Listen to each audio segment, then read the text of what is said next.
Praise the Lord. இந்த August மாதத்தில் 23ஆம் தேதியாகிய இந்த ஞாயிற்றுக்கிழமையின் காலை வேளையில் தேவ சமூகத்தில் வந்திருக்கிற ஒவ்வொருவரையும் கர்த்தர் தாமே ஆசீர்வதிப்பாராக. இந்த நாளிலும் நம்ம தியானிக்கிற கர்த்தருடைய வார்த்தை நம்முடைய பரிசுத்த வேதாகமத்தில் ஏசாயா தீர்க்கதரிசியின் புஸ்தகம் 40ஆம் அதிகாரம் 12ஆம் வசனம். Isaiah chapter 40 verse 12.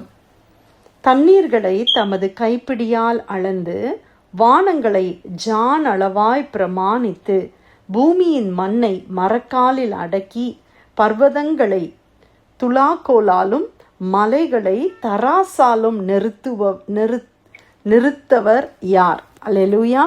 நம்முடைய தேவன் எப்படிப்பட்ட தேவன் என்பதை இந்த ஒரு வசனத்தின் மூலமாக நம்ம அறிந்து கொள்ள முடிகிறது. எவ்வளோ பெரிய தேவனை நம்ம ஆராதிக்கிறோம். இந்த வசனத்தை நம்ம கொஞ்சம் அப்படியே சிம்பிளிஃபை பண்ணி அப்படி எக்ஸாமின் பண்ணி பார்ப்போம். தண்ணீர்களை தமது கைப்பிடியால் அளக்கிற தேவன். நம்முடைய தேவன் என்ன செய்கிறாரு? தண்ணீரை அவருடைய கைப்பிடியில் அளக்கிறாராம். இன்னைக்கு நம்ம கையில் எதை பிடிக்க முடியும்? யோசித்து பாருங்கள். நம்ம கையில் எதை பிடிக்க முடியும்? ஒரு சின்ன ஒரு பொருளை தான் நம்ம கைக்குள்ளே நம்ம வைக்க முடியுது. ஆனால் இந்த ஹாலோ ஆஃப் ஹிஸ் ஹேண்ட்ஸ், ஆண்டவருடைய கைப்பிடியில் தண்ணீரை எல்லாம் அவர் அளக்கிறார். நம்ம பார்க்கிறதான எல்லா தண்ணீரையும் நம்ம இன்னைக்கு பீச் பக்கம் போய் பார்த்தோன்னா அந்த பீச்சில் எவ்வளோ தண்ணி இருக்குது. நம்ம கண்ணுக்கு எட்டாத தூரம் வரைக்கும் அப்படியே அந்த தண்ணீர்கள் அப்படியே இருக்கிறத நம்ம பார்க்குறோம். இல்லை பிரியமானவர்களே? இல்லை ஒரு பெரிய ஃபால்ஸ், இந்த நயகரா ஃபால்ஸ் மாதிரி ஒரு ஃபால்ஸ்க்கு போனால் அப்படியே அங்கே மேலேருந்து அந்த தண்ணி ஊற்றுறத பார்க்கும்போது, அந்த அருவிகள் எல்லாம் பார்க்கும்போது எங்கேருந்து இந்த தண்ணி வருது அப்படின்னு யோசிக்கிறோம். இந்த உலகத்தில் யாராவது அந்த தண்ணி அளந்திருக்கிறாங்களா? எவ்வளோ தண்ணி இருக்குது? இந்த ஓஷன், அட்லாண்டிக் ஓஷனில் எவ்வளோ தண்ணி இருக்குது? பசிபிக் ஓஷனில் எவ்வளோ தண்ணி இருக்குது? ரெட் சீயில் எவ்வளோ தண்ணி இருக்குது அப்படின்னு யாராவது அளந்திருக்கிறாங்களா? ஆனால் நம்முடைய தேவன் அதை அளந்து வைத்திருக்கிறாராம். எப்படி அளந்திருக்கிறார் தெரியுமா? தம்முடைய கைகளினால், தம்முடைய கைப்பிடியினால் ஆண்டவர் அந்த தண்ணீரை அவர் அளந்திருக்கிறாராம். வானங்களை ஜான் அளவாய் பிரமாணித்த தேவன். வானத்தை என்ன செய்திருக்கிறார்? ஜான் அளவுனால மெஷர் பண்ணியிருக்கிறார். நம்ம அண்ணாந்து பார்க்குறோம் இந்த வானம். இந்த வானத்தை கர்த்தர் ஜான் அளவில் அளந்திருக்கிறார். ஜான்னா என்னது? ஒரு ஜான் அப்படின்னு சொல்லுவோம், ஒரு முழம். சரி, சின்ன எக்ஸாம்பிளுக்கு நம்ம பூ வாங்குறோன்னா, நம்ம ஊரில் பூ வாங்கும்போது எப்படி நம்ம அளந்து கொடுப்பாங்க? ஒரு முழம், 2 முழம், 3 முழம் அப்படின்னு. இப்போ ஜான் அளவு நம்ம கையை வச்சு நம்ம அளக்கிறது தான் ஒரு ஜான் அப்படின்னு சொல்லுவோம் இல்லையா? அந்த மாதிரி கர்த்தர் எதை அளந்திருக்கிறாங்களா? வானங்களை அளந்திருக்கிறாங்களாம் பிரியமானவர்களே. அப்போ கர்த்தருடைய கை எப்படி பெருசாக இருந்திருக்கும்? அந்த ஆண்டவருடைய ஃபிங்கர்ஸ் எவ்வளோ பெருசாக இருக்கும்? ஆண்டவருடைய கரங்கள் எவ்வளோ பெருசாக இருந்திருக்கும்ல? அதை யோசித்தே பார்க்க முடியல. அவருடைய கையே அவ்வளோ பெருசாக இருந்துச்சுன்னா அப்போ நம்முடைய தேவன் எவ்வளவு பெரியவராக இருப்பார். நம்மளால் அதை நம்முடைய ஹியூமன் இமேஜினேஷனில் நம்ம இமேஜினே பண்ண முடியாத ஒரு கிரேட் காட் நம்முடைய தேவன். அல்லேலூயா, ஆமேன். கர்த்தருடைய ஆண்டவர் எவ்வளவு பெரியவர் என்பதை இந்த ஒரு வசனத்தின் மூலமாக நம்ம எவ்வளோ ஆழமாக நம்மளால் அறிந்து கொள்ள முடிகிற. தண்ணீர்களை தமது கைப்பிடியால் அளந்து வானங்களை ஜானளவாய் பிரமாணித்து பூமியின் மண்ணை மரக்காலில் அடக்கி, பூமியில் இருக்கிற மண்ணை ஆண்டவர் மரக்காலில் அடக்கி வச்சிருக்கிறாராம். அடக்கி அவர் அளந்து வச்சிருக்கிறார் மரக்காலில். நம்ம மரக்காலில் என்னெல்லாம் அளப்போம் இல்லையா? ஆனால் ஆண்டவர் பூமியின் மண்ணை மரக்காலிலே அவர் அளந்து பார்க்கிற தேவன். பர்வதங்களை துலாக்கோலாலும் மலைகளை தராசுகளிலும் நிறுத்தி பார்க்கிற தேவன். மலைகளையும் குன்றுகளையும் பர்வதங்களையும் ஆண்டவர் என்ன செய்கிறாராம்? தராசில் நிறுத்தி பார்க்கிறாராம், மெஷர் பண்ணுறாராம்.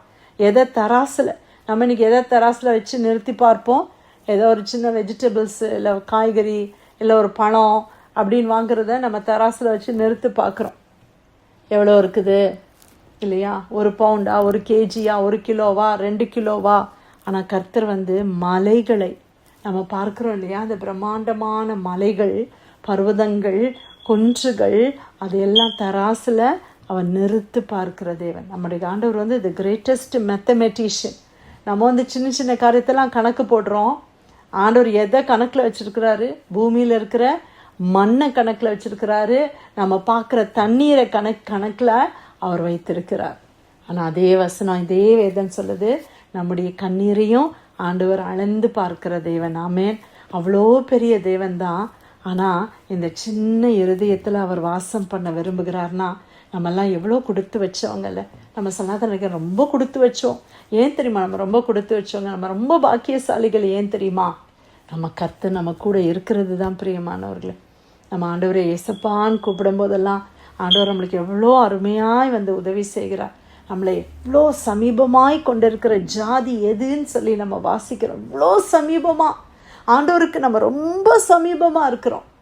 ஆண்டவர் நமக்குள்ளேயே வாசம் பண்ணுறாங்க. அதை யோசித்து பார்த்தா அவ்வளோ பெரிய தேவன் இந்த பாவம் நிறைந்த உலகத்தில் இறங்கி வந்து ஒரு மனுஷ ரூபத்தில் வந்து அண்ட சராசரங்களை ஆளுகை செய்கிற தேவன். இப்போ நம்ம வாசித்தது மாதிரி அவ்வளோ பெரிய தேவன். ஆனால் ஒரு சின்ன ஒரு ஹியூமன் ஃபார்மில் வந்து நம்மளை மாதிரியே வாழ்ந்து மனிதர்களால் பல துன்பங்களை அனுபவித்து அந்த கல்வாரி சிலுவையில் எல்லா ரத்தத்தையும் சிந்து மறித்து நமக்காக, எனக்காக, உங்களுக்காக தன் ஜீவனை கொடுத்து நம்ம பாவங்களை போக்குவதற்கு இரத்தம் பரிகாரமாய் செலுத்தப்பட வேண்டும் என்பதற்காக தன்னுடைய சுய இரத்தத்தை நமக்காக இலவசமாய் அன்பின் நிமித்தமாய் கொடுத்தவர் நம்முடைய ஆண்டவராகிய இயேசு கிறிஸ்து. ஹல்லேலூயா. இன்றைக்கு பிதாவினுடைய வலது பாரிசத்திலே அவர் வீற்றிருக்கிறார். ராஜாதி ராஜாவாய் அவர் ஒரு நாள் வரப்போகிறார். நம்மை அவரோடு கூட அவர் சேர்த்து கொள்ள போகிறார். இதுதான் நமக்கு இருக்கிற நம்பிக்கை. ஹல்லேலூயா. அவ்வளோ பெரிய தேவனாக இருந்தாலும் இன்னைக்கு நம்மளுடைய சின்ன சின்ன காரியத்திலையும் ஆண்டவர் கரிசனையோடு கூட நம்மளை பார்க்கிற தேவன். ஹல்லேலூயா. நம்மளை ஆற்றுகிற தேவன், தேற்றுகிற தேவன், நம்முடைய சூழ்நிலைகளை புரிந்து கொள்ளுகிற தேவன், நமக்கு உதவி செய்கிற தேவன், நமக்கு வழிகளை திறந்து கொடுக்கிற தேவன். ஹல்லேலூயா. அந்த தேவனை நாம் ஸ்தோத்திரிக்கலாமா, ஆராதிக்கலாமா? ஆண்டவர் ஸ்தோத்திரிக்கும் போது, ஆராதிக்கும் போது ஆண்டவர் எவ்வளோ பெரிய தேவன் என்பதை அப்படியே நம்ம கொஞ்சம் கற்பனையில் கொண்டு வந்து ஆண்டவரை ஆராதிச்சோன்னா நம்ம இருக்கிற கவலைகள், நம்முடைய கஷ்டம் எல்லாத்தையும் நம்ம மறந்து தேவனை ஆராதிக்க முடியும். நம்ம கஷ்டம், நம்மக்கிட்ட இருக்கிற பிரச்சனைலாம் ஆண்டவரை கம்பேர் பண்ணும்போது அது ஒன்றுமே இல்லை. ஒரு சின்ன தூசிக்கு கூட அது பெருமானம் இல்லாத ஒன்று. அதை அப்படியே ஆண்டவர்கிட்ட ஒப்பு கொடுத்துருங்க. இதெல்லாம் என்னுடைய கவலையாக இருக்குது ஆண்டவர், இதெல்லாம் என் கஷ்டமாக இருக்குது, எல்லாம் நீங்கள் பார்த்துக்கோங்கப்பா அப்படின்னு சொல்லி ஒப்பு கொடுத்துடலாமா? ஆமென். ஏசாயா 40ஆம் அதிகாரம் 12வது வசனம். தண்ணீர்களை தமது கைப்பிடியால் அளந்து வானங்களை ஜானளவாய் பிரமாணித்து பூமியின் மண்ணை மரக்காலில் அடக்கி பர்வதங்களை துலாக்கோலாலும் மலைகளை தராசாலும் நிறுத்தவர் யார்? கத்தர் கொடுத்த அருமையான இந்த வார்த்தைக்காக ஆண்டவருக்கு நன்றி செலுத்தி பிரேயர் லைனில் வந்திருக்கிற யாராவது நம்ம ஜெபிக்கலாமா?